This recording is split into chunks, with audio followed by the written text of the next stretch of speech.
Certain age వరకు మన పెద్దలు చెప్తూ ఉండేవాళ్ళు 6 నెలల వరకు బయటకు గడప దాటకూడదు ఇలా అని చెప్పేసి అంటా ఉన్నారు. సో ఇది ఎంతవరకు వాస్తవం మేడం? అంటే ఇంట్లోనే ఉంచాలి? సేఫెస్ట్ అయితే అదేనండి, ఇంట్లో ఉంచడం. ఎందుకు అంటే ఫ్యూ రీజన్స్ చెప్తాను. సో యూజువల్గా ఏంటంటే 1 month లోపు బేబీస్కి ఏంటంటే టెంపరేచర్ చేంజెస్ చాలా ర్యాపిడ్గా జరుగుతాయి. ఊరికే చల్లబడిపోవటం కానీ ఎక్కువ టెంపరేచర్స్ రావటం కానీ మంచిది కాదు. సో అందుకని ఇంట్లో ఉంచడం సేఫెస్ట్.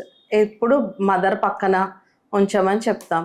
సో మెయిన్ ఏంటంటే ఆ యూథర్మియా అంటే కరెక్ట్గా ఉండాల్సిన టెంపరేచర్ మెయింటైన్ అవుతుంది. సో అలానే దాంట్లో భాగంగానే మనం క్యాప్స్ పెట్టమని చెప్పటం కానీ, కాళ్ళు చేతులకి సాక్స్ వేయమంటాం కానీ, ఇదంతా ఏంటంటే నార్మల్ టెంపరేచర్ మెయింటైన్ చేయటానికి.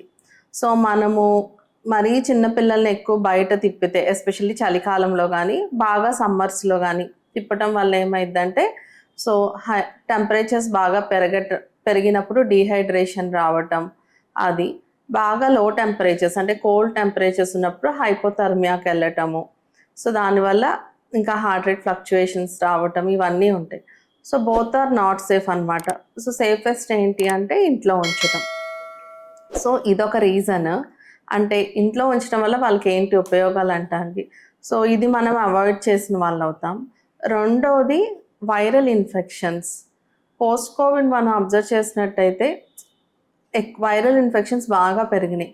So especially school going kids వాళ్ళలో ఏంటంటే చాలా ఎక్కువ ఉంటున్నాయి రెస్పిరేటరీ ఇన్ఫెక్షన్స్. అంటే ఊరికే జలుబు చేయటం, పేరెంట్స్ కంప్లైంట్ చేస్తూ ఉంటారు అనమాట.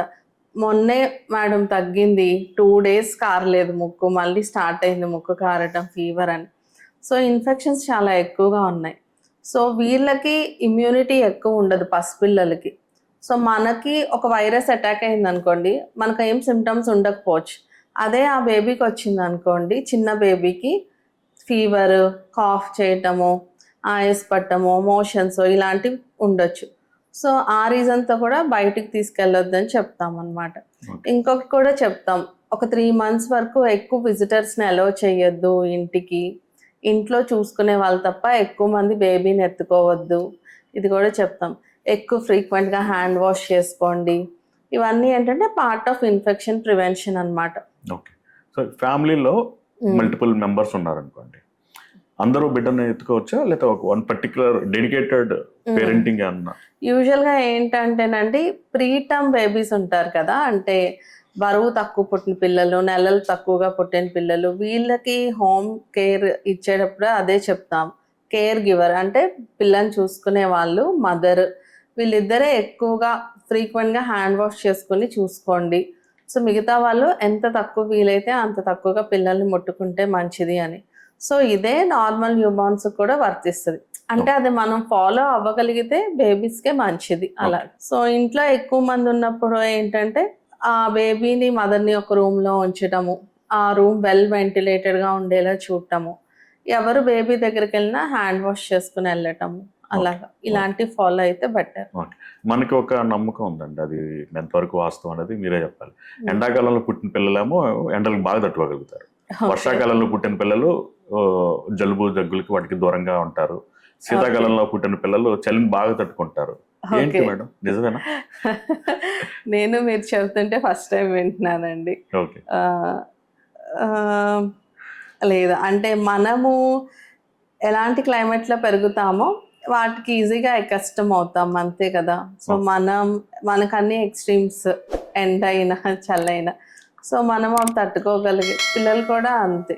సో ఏదైనా అడాప్టేషన్ అనమాట. సో మనం దేనికి అడాప్ట్ అవుతా పెరుగుతామో అది మనకి ఫ్యూచర్లో ఈజీ అయిపోతుంది. అండ్ జలుబులు దగ్గులు ఎక్కువ వస్తాయి అంటే ఇక్కడ 2 విషయాలండి. సో మెయిన్ కాజ్ ఆఫ్ జలుబు కానీ దగ్గు కానీ ఏంటంటే viral infections. So viral infections ఎదిగే పిల్లలకి వస్తూ ఉంటాయి, తగ్గుతూ ఉంటాయి. సో అది కామన్. కొంతమందికి ఏంటంటే టాన్సిల్స్ కానీ ఎడినాయిడ్స్ కానీ అంటాం. సో వీటి వల్ల ఏంటంటే ఆ జలుబు తీవ్రత ఎక్కువగా ఉంటుంది. సో అలాంటి పిల్లలకి జలుబులు దగ్గులు వచ్చినా ఎక్కువ రోజులు ఉంటాయి, ఎక్కువ సఫర్ అవుతారు. నార్మల్ ఇమ్యూనిటీ ఉన్న పిల్లలు రావటం, తగ్గిపోవటం ఫాస్ట్గా అయిపోతాయి. సో అదంతా పిల్లల బాడీ టైప్, వాళ్ళు ఇన్ఫెక్షన్కి ఎలా రెస్పాండ్ అవుతున్నారు, ఈ ఎడినాయిడ్స్ కానీ టాన్సిల్స్ కానీ ఏమన్నా ఉంటే అది ఎక్కువ రోజులు ఉండటం, వీటి మీద డిపెండ్ అయి ఉంటుంది. కానీ సీజనల్ అనేది చాలా తక్కువ.